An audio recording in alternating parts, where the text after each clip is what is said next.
menurut Anda apa yang membedakan antara bahasa laki-laki dan perempuan?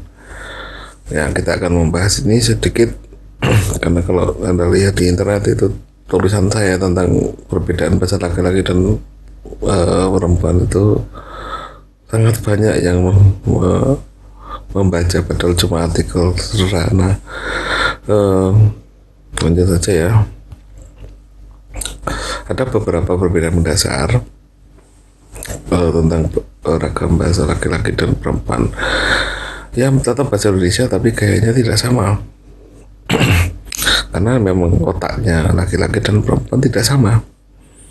Jadi secara mental itu sudah berbeda. Contoh sederhananya, kalau laki-laki itu butuh pengakuan, sedangkan perempuan butuhnya perhatian. Ada perbedaannya ya. Saya ambil contoh, laki-laki butuh pengakuan, suka diakui sebagai orang yang hebat, orang yang punya prestasi, orang yang kata-katanya bijak.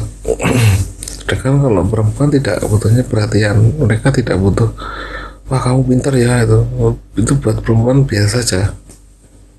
Tapi mereka butuhnya perhatian. Ya misalnya, sudah makan belum? Bobo, nah itu bentuknya perhatian seperti itu. Mereka lebih suka perhatikan. Nah itu, jadi dan laki-laki itu kalau membahas sesuatu itu eksplisit, dengan perempuan cenderung implisit. Jadi kalau daripada perempuan itu mengatakan tolong ambilkan gelas itu, mereka lebih sering menyebutkan aku haus, ya itu perempuan. Laki-laki tidak, tolong ambilkan air, ya, itu langsung itu laki-laki. Jadi lebih eksplisit. Kemudian laki-laki cenderung tegas ya, jadi A ya A, B ya B. Cewek kadang-kadang memang bisa berubah cepat sekali berubah.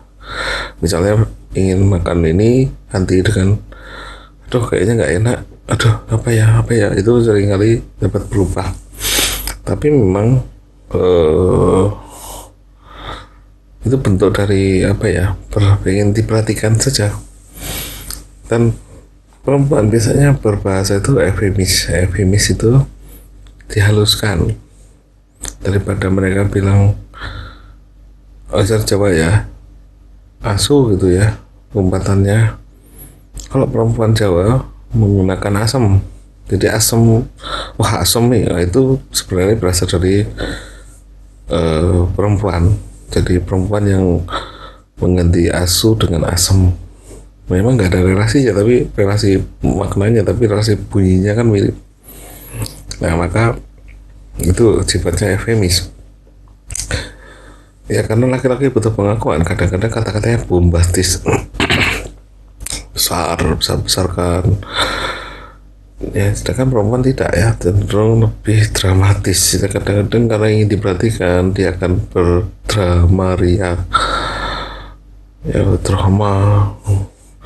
Jadi kalau ada tayangan acara itu, kalau acaranya sampai bikin si perempuan nangis, maka penonton perempuan yang nangis itu anggap acara itu bagus. Jangan bagi laki-laki acara sampai nangis itu pasti nggak bagus. Ya kecuali laki-lakinya ada perbedaan ya. Memang mayoritasnya menganggap itu kurang bagus. Kayak laki-laki kemudian cenderung superior, egois ya. Jadi cenderung egois betul ya. Kalau wanita itu ada maunya gitu ya. Sedangkan perempuan bukan egois ya. Kalau perempuan itu ya dia lebih suka memikirkan tentang estetikanya, berbahasa, bentuk-bentuknya aneh-aneh gitu ya. Kalau di dalam tulisan, kecuali kalau Anda sudah berpasangan lama, itu mungkin sudah normal.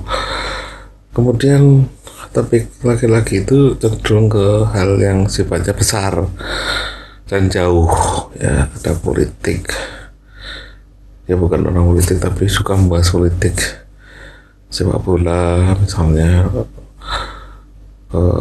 tentang ekonomi, tentang hobi, kalau lebih dekat ya, lebih dekat tentang teknologi, tentang tentang perempuan yang lain. Jadi tentang perempuan itu mereka senang bahas.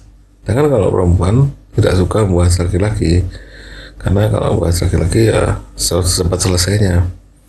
Tapi sisi buruk laki-laki sering kali dibahas, bukan sisi baiknya. Kalau laki-laki lihat sisi baiknya perempuan, kalau perempuan lihat sisi buruknya laki-laki. Ya beda ya cara berpikirnya. Topiknya biasanya tentang kehidupan sosial ya, jadi kehidupan sosial artis, kehidupan sosial tetangganya, orang-orang yang aneh begitu, kayak hidup ya, kayak hidup itu juga seringkali menjadi topik pembicaraan.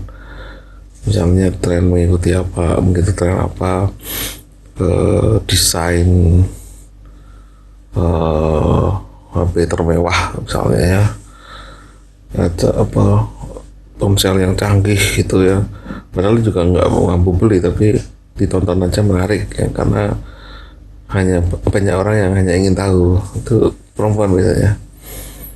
Jadi kalau ke mall, perempuan itu suka jalan-jalan ke mall. Kenapa? Karena dia tuh bisa memuaskan rasa keingintahuannya, tapi tempat dia lihat tak bisa ya.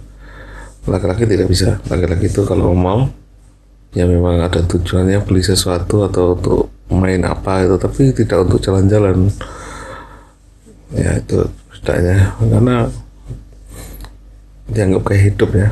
Perempuan ke mall itu kayak hidup, laki-laki ke mall itu beli sesuatu. Kemudian tren kuliner itu juga menarik bagi perempuan.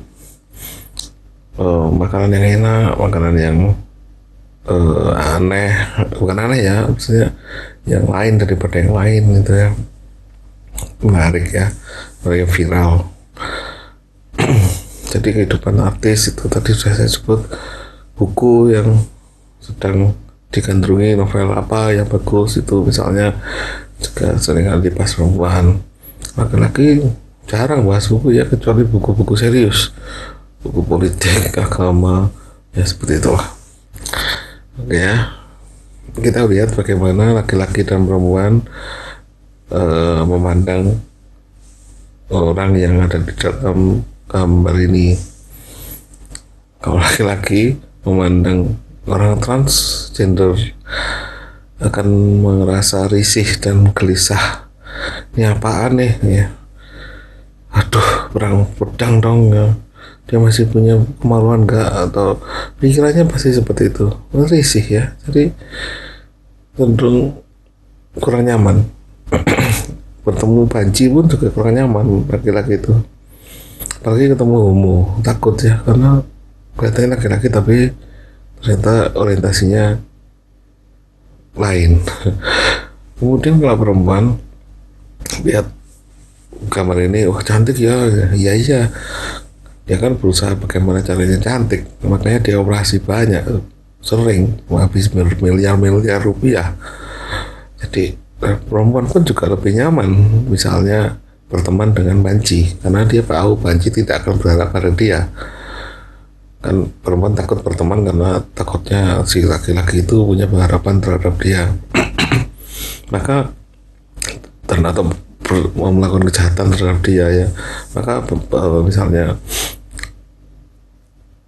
artis banci itu di layar kaca itu dulunya adalah asistennya artis perempuan. Di salon pun juga banyak laki-laki yang melambai, karena memang mereka lebih nyaman dengan laki-laki yang melambai daripada laki-laki yang sejati itu ya. Laki-laki betulan itu mereka malah kurang nyaman perempuan. Itu ya cara pandang laki-laki dan perempuannya tidak sama. Maka bahasamunya pun juga seringkali tidak sama. Kemudian kalau melihat politik, agama, ya sekarang itu ada COVID-19 ya, dalamnya corona, laki-laki wah suka bahas ini, nggak selesai-selesai, bisa berjam-jam, bisa semalaman hanya untuk membahas tentang COVID-19. Padahal ya bukan ahlinya, padahal ya cuma tahu dari berita atau di koran. dan cenderung wah membodoh-bodohkan, menyalahkan, wah goblok kayak menteri ini. Tuh kalau menterinya bodoh ya pasti yang jadi menteri bukan orang yang jadi menteri itu, tapi yang mengomentari. Jadi kalau orang laki-laki nonton sepak bola itu goblok, tinggal rendang dikit saja nenekku juga bisa misalnya gitu. Padahal ya kalau dia pinter main bola, yang ditonton itu pasti tidak ada di situ. Yang komentar itu, yang goblok-goblok itu harusnya yang menjadi pemain bola. Nyatanya yang jadi pemain bola bukan hal yang goblok-goblokan itu kan. Nah itu yang konyol di dunia laki-laki itu ya, seperti itu. Ada juga goblok-goblok DPR ya. DPR goblok. Padahal ya yang memilih DPR juga dia sendiri. Kalau calonnya nggak kepilih ya memang karena kenapa nggak memperjuangkan calonnya dia, ya calonnya kok mengaplikasikan calonnya bahwa calonnya bagus atau gimana. Tapi yang sering terjadi adalah menggoblok-goblokkan orang lain tuh supaya laki-laki harusnya begini, harusnya begitu. Nah itu juga sama, bahasanya pasti seperti itu. Banyak imigran gelap, ya topik-topik semacam inilah. Kalau perempuan itu apa sih, nggak penting banget, jauh dari hidupnya. Jadi mereka merasa lebih suka membahas sesuatu yang memang real di depannya mata, bukan sesuatu yang hanya ada di layar ya, layar HP atau layar monitor, layar TV. Itu kayak nggak menarik ya, pembahasan-pembahasan yang tidak bisa mereka jangkau, males dibahas seperti itu. Itu adalah perempuan. Mending bahas tentang undi-undi yang terenak di mana gitu ya. Ya karena memang tidak sama ya. Kalau bahas politik mereka sangat malas. Kemudian ya kalau perbedaan tanggapannya ini, kalau lihat acara drama Korea, yang kecuali Anda penggemar Korea atau teracuni oleh film Korea. Saya dulu juga pernah teracuni oleh film serial Taiwan ya, tapi ya sudah, tapi saya nggak akan menangis. Coba lucunya itu kalau ada adegan seperti ini, itu laki-laki kan menganggap itu nggak menarik ya. Kalau perempuan, wah itu bagus ya, luar biasa ya, seperti itu. Nah, coba ada perempuan yang seperti ini ya, tanggapannya bagaimana? Kalau laki-laki, waduh yang dibicarakan adalah fisik dari perempuan itu, fisiknya bagaimana, bagaimana. Nah kalau perempuan yang dibahas bukan itu, tapi kelakuan si perempuan yang di dalam layar ini. Dasar pelakor, tidak tahu diri ya, masih lebih cantik kan mantan istrinya, dan seterusnya. Syukurin tuh, makanya sekarang miskin kan. Itu seperti makanya cocoknya sama ini, nggak sama itu. Itu kehidupan artis sering sekali dibahas perempuan ya, dan menganggap ini seperti itu. Anggapannya memang otaknya beda ya. Nah jadi kalau ada COVID-19 seperti yang saya bahas tadi, pasti akan menyalah-nyalahkan pemerintah atau laki-laki. Kalau perempuan itu lebih fokus pada ya menyalahkan, tapi nggak fokus pada penyalahan itu. Justru lebih fokus pada pakai masker. Jadi anaknya, suaminya, saudaranya itu dinasihati untuk sering menjaga diri, pakai masker kemana-mana, cuci tangan, mandi setelah pergi. Jadi lebih pada proteksi diri yang mereka bisa lihat. Laki-laki itu apa itu? Kadang-kadang apa ya? Yang mereka lihat itu yang jauh-jauh itu ya. Ya itu. Laki-laki termasuk saya juga, iya pasti saya juga. Makanya perlu perempuan untuk mengerem ya, seperti itu. Oke, yang terakhir ini terima kasih bahasan tentang COVID-19 ini terakhir. Jadi nanti akan kita lanjutkan pada video yang lain. Wassalamualaikum warahmatullahi wabarakatuh.